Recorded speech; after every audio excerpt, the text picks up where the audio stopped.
After the big game from last night, the Bills have a bit of a break, but there's still a lot happening in the world of local sports to keep us occupied. I'm joined now by News 4's digital sports reporter, Jonah Bronstein, with details on everything we have to look forward to. Thank you for being here today. Good to be here with you again, Kate. Obviously a very exciting night last night, and let's hear more about what else is going on in the world of sports. Well, winter is coming. If you can believe it or not, with the temperatures we've been having, the hockey season is fast approaching.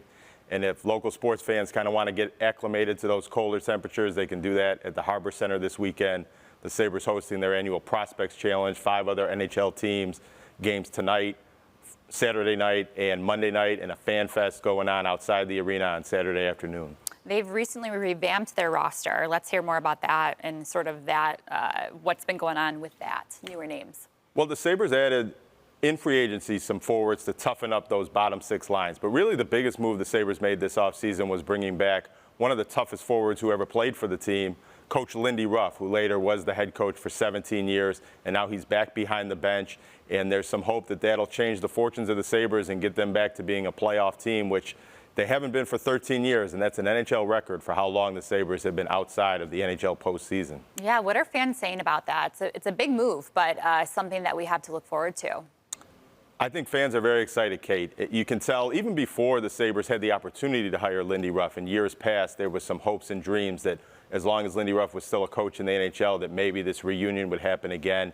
He was a very beloved player, a popular coach, and he represents a more successful period for the franchise. And coming in and in the hockey side of things, changing the defensive structure and the toughness and the approach and even the way this team practices, it should have a positive effect on the team, and fans can sense that and are hopeful for that. Yeah, and where are the first few games happening overseas? Well, the Sabres are going overseas. They're going to play an exhibition game in Munich, Germany on September 27th, and they're going to open the season October 4th and 5th with back-to-back games in Prague. And that's against the New Jersey Devils, which are the team that Lindy Ruff most recently coached against the Buffalo Sabres. And then they'll be back here for home games the following week, and fans will get a look at the brand new wraparound video scoreboard that's coming to KeyBank Center. And I think that's an exciting thing for fans to see. They can see that in the preseason coming up next weekend as well. All right, now moving to college football. We had the Bulls in earlier this week. Let's hear more about college football.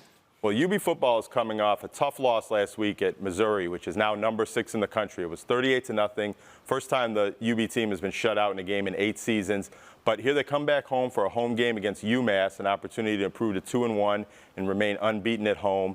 UMass is a team that's going to be in the Mid-American Conference with Buffalo next year. They're not there yet, but they're making that transition.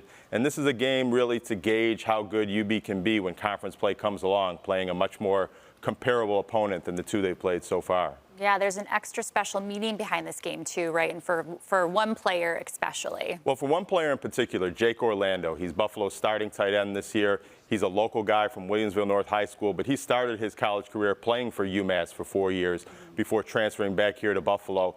And I think there'll be some motivation on that side, and even just some, he's going to see old teammates. It's going to be familiar for him, and he gets the chance to play in that environment and have that opportunity against his old team. All right, tell us about Tahi Johnson.